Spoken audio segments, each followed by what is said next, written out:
हरे कृष्णा, जय जय श्री राधे। प्यारे मित्रों, स्वागत है आप सभी का आपके प्यारे यूट्यूब चैनल श्री राधे पर। तो फ्रेंड्स, कैसे हैं आप सब? आई होप आप सब बहुत अच्छे और स्वस्थ होंगे। आप सामने नन्हे काका, पार्थ, राधा रानी जी, शालिग्राम जी, तुलसी महारानी जी को देख रहे हैं। देखकर नमस्कार कीजिए। तो आज कार्तिक स्नान का 7वां अध्याय हम जो है पढ़ने जा रहे हैं। तो कथा है बहुत लंबी, तो हम कथा का शुभारंभ करते हैं। श्री हरि विष्णु का नाम लेके बोलो विष्णु भगवान की जय, लक्ष्मी मैया की जय। उससे पहले जो है हम जल्दी से तुलसी महारानी जी को दीप अर्पण करके उनका पूजन आदि कर देते हैं। उसके बाद हम कथा का शुभारंभ करते हैं।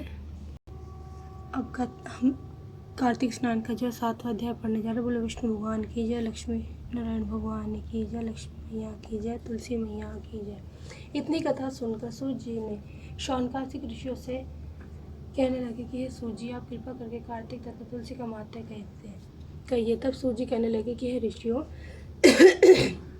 जो तुमने मुझसे पूछा है, यही प्रश्न एक समय नारद जी से राजा पृथु ने किया था, और जो कुछ उत्तर नारद जी ने दिया वही मैं तुमसे कहता हूँ। एक समय राजा पृथु नारद जी से पूछने लगे कि नारद जी, भगवान को तुलसी क्यों इतनी अधिक प्रिय है, इसका क्या महत्व है? तब नारद जी कहने लगे, एक समय राजा इंद्र बहुत से देवताओं अप्सराओं सहित महादेव जी के दर्शन को गए। जब कैलाश में पहुंचे तब एक बड़े भारी आकार वाले भयंकर नेत्र वाले पुरुष को देखकर इंद्र ने पूछा कि तू कौन है, शिव कहाँ है? जब कई बार पूछने पर भी उसने कोई उत्तर न दिया तो इंद्र ने क्रोध में आकर अपना वज्र उनके कंठ पर मारा, जिससे उनका कंठ नीला हो गया, परंतु इंद्र का वज्र भी भस्म हो गया। फिर उसकी आंख से ऐसी प्रचंड अग्नि निकली कि मानो इंद्र सहित सारे संसार को भस्म कर देगी। ऐसी स्थिति देखकर बृहस्पति जी हाथ जोड़कर और इंद्र को दंडाकार झुकाकर भगवान शिव की स्तुति करने लगे कि हे देवादिदेव, त्रिपुरासुर तथा अकासुर को नाश करने वाले, यज्ञ का फल देने वाले त्रिपुरारी, आपको नमस्कार है। ब्राह्मणों की रक्षा करने वाले, आपको नमस्कार है। नारद जी कहने लगे कि हे राजा पृथु, इस प्रकार से सुनने पर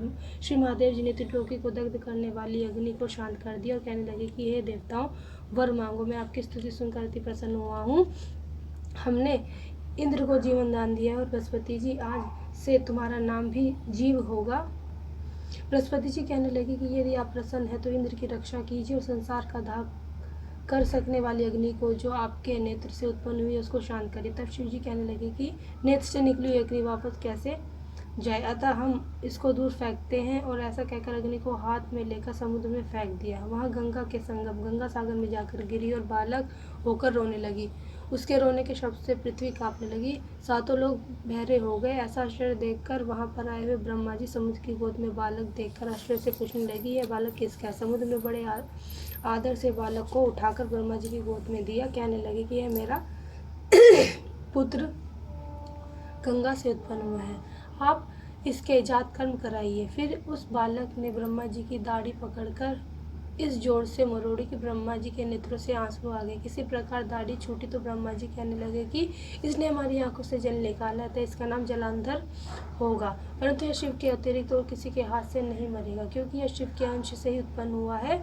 अभी युवा हो जाएगा यह भी युवा हो जाएगा। तब ब्रह्मा जी शुक्राचार्य को बुलाकर उसका राज्याभिषेक कराकर अंतर्ध्यान हो गया। समुद्र ने काल नेमी की कन्या वृंदा के साथ उसका विवाह करा दिया, जो कि पतिव्रताओं में सबसे प्रथम और अति सुंदर परम सुंदर वृंदा के साथ विवाह कर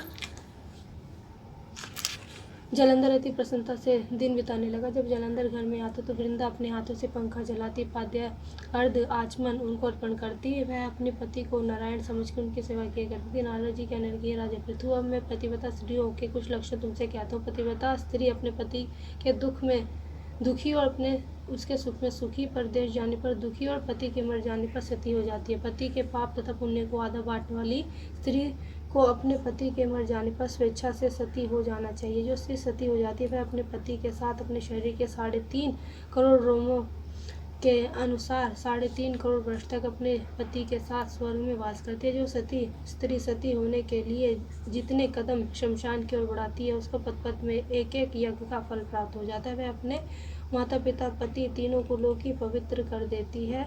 जैसे सपेरा सांप को बिल के बाहर निकालता है, वैसे ही अपने पति को नरक से निकाल लेती है। तब पतिव्रता स्त्रियों को अपने मृतक पति के साथ सती होना उनका परम धर्म है। इतना क्या कर नारद जी बोले, हे राजा पृथु, देवताओं से डरकर जो सब दैत्य पाताल में भाग गए वे जलंधर का अभय पाकर फिर इस पृथ्वी पर आकर घूमने लगे। उसी समय जलंधर ने कटे सिर राहु को देखा तो उसने शुक्राचार्य को इसका कारण पूछा। तब शुक्राचार्य ने समुद्र मंथन तथा देवताओं द्वारा रत्नों के हरण की कथा सुनाई। इस प्रकार पिता का मंथन और देवताओं का अनादर सुनकर जलंधर ने क्रोध में आकर घसमर नाम वाले दूत को बुलाकर इंद्र के पास भेजा। वह सभा में जाकर अभिमान पूर्वक इंद्र को नमस्कार न करके कहने लगा कि दैत्यपति जलंधर, मैं जो कुछ कहा है वह सब तुम सुनो। हमारे पिता का मंथन करके जो तुमने रत्न ली है वह तुम्हारा कोई अधिकार नहीं है, तो वह रत्न हमको वापस कर दो। घसमर के ऐसे वचन सुनकर इंद्र भय और विस्मय से कहने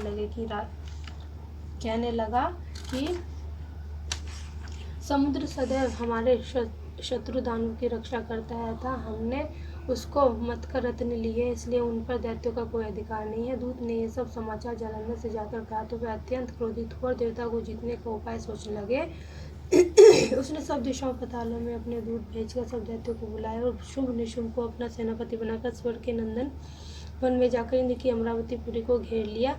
तब देवता युद्ध के लिए बाहर निकल आए और अनेक प्रकार के शस्त्रादों से देवताओं को तथा दैत्यों का युद्ध होने लगा। वे सब एक दूसरे को मार मार कर गिराने लगे।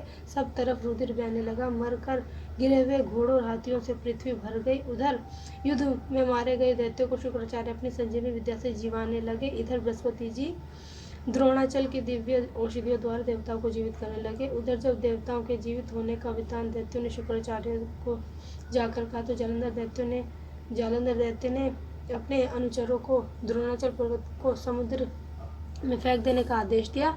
तब दैत्यों ने द्रोणाचल पर्वत को उठाकर समुद्र में फेंक दिया, फिर आकर संग्राम करने लगे। जब देवताओं को जीवित करने के लिए औषधि लेने बृहस्पति जी गए तो दिव्य पर्वत द्रोणाचल को न देख देवताओं का दैत्यों के द्वारा निरंतर संहार होते देखकर वे घबराकर कहने लगे कि हे देवताओं, शीघ्र ही यहाँ से भागो। यह दैत्य शंकर के अंश से उत्पन्न हुआ था, वह सब अब तुम से नहीं मरेगा। गुरु की यही बात सुनकर देवता भय के मारे दशों दिशाओं में भागने लगे। जालंधर दैत्य ने जीत के नगारे बजाते हुए देव की अमरावती नगरी में प्रवेश किया। सब देवता भय के मारे सुमेरु पर्वत की कंदराओं में जाकर छिप गए। सब देवों के भाग जाने पर जालंधर इंद्र की पूरी अमरावती शुंभ निशुंभ के अधिकार में सौंपकर स्वयं देवताओं का पीछा करने के लिए सुमेरु पर्वत की ओर गया। इंद्रादिक सब देवता जालंधर को फिर आता हुआ देखकर भगवान विष्णु की स्तुति करने लगे। बोले, हे मत्स्य कच्छ आदि अनेक रूप धारण करने वाले, भक्तों के दुखों का नाश करने वाले, सृष्टि का पालन तथा संहार करने वाले, शंख चक्र गदा पद्म को धारण करने वाले आपको नमस्कार है। लक्ष्मीपति, दैत्यों का नाश करने वाले, पीताम्बरधारी शरणागतों के रक्षक आपको नमस्कार है। जालंधर दैत्य से दुखित देवताओं को संताप को हरने वाले, सूर्य चंद्रमा दो नेत्रों वाले आपको नमस्कार है।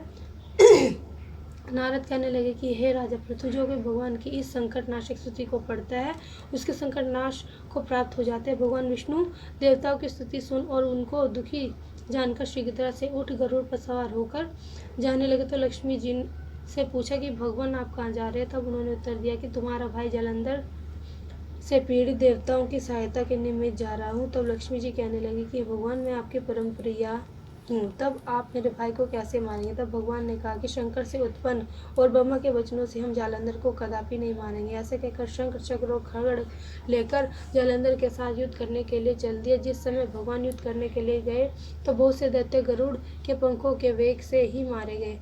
पवन से पीड़ित दैत्यों को देखकर जालंधर को अत्यंत क्रोध आया, वह भी विष्णु के सम्मुख युद्ध को आया। उस समय भगवान विष्णु जालंधर दैत्य का महाघोर युद्ध हुआ। आकाश मेघों की तरह बाणों से ढक गया।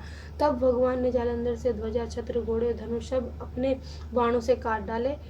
जालंधर ने भी गरुड़ के मस्तक पर गदा मारी, इससे गरुड़ को मूर्छित कर दिया। भगवान ने उसकी गदा को अपनी तलवार से काट दिया। फिर दोनों का मल्ल युद्ध हुआ। जालंधर ने भगवान की छाती में मुक्का मारा। उस समय भगवान और जालंधर के इस घोर युद्ध को देखकर सारा संसार भयभीत होकर कंपायमान हो गया। तब भगवान विष्णु कहे कि दैत्यराज, तुम्हारा और हमारा युद्ध ठीक नहीं, क्योंकि तुम लक्ष्मी के भाई हो। तब जालंधर ने कहा, यदि आप प्रसन्न हो तो मुझको यह वरदान दे कि लक्ष्मी जी तथा अपने गुणों सहित आप मेरे घर में वास करो एवं अस्तु। ऐसा ही होगा कहकर भगवान लक्ष्मी जी सहित जालंधर नगर में चले गए। जब जालंधर देवताओं के स्थान पर सब दैत्यों को नियुक्त करके जालंधर नगर के निवास करने लगा और देव, गंधर्व, किन्नर, यक्ष आदि के पास जो भी रत्न थे वे सब अपने अधिकार में करके शुंभ निशुंभ को शासन करने के लिए पाताल में भेज दिया।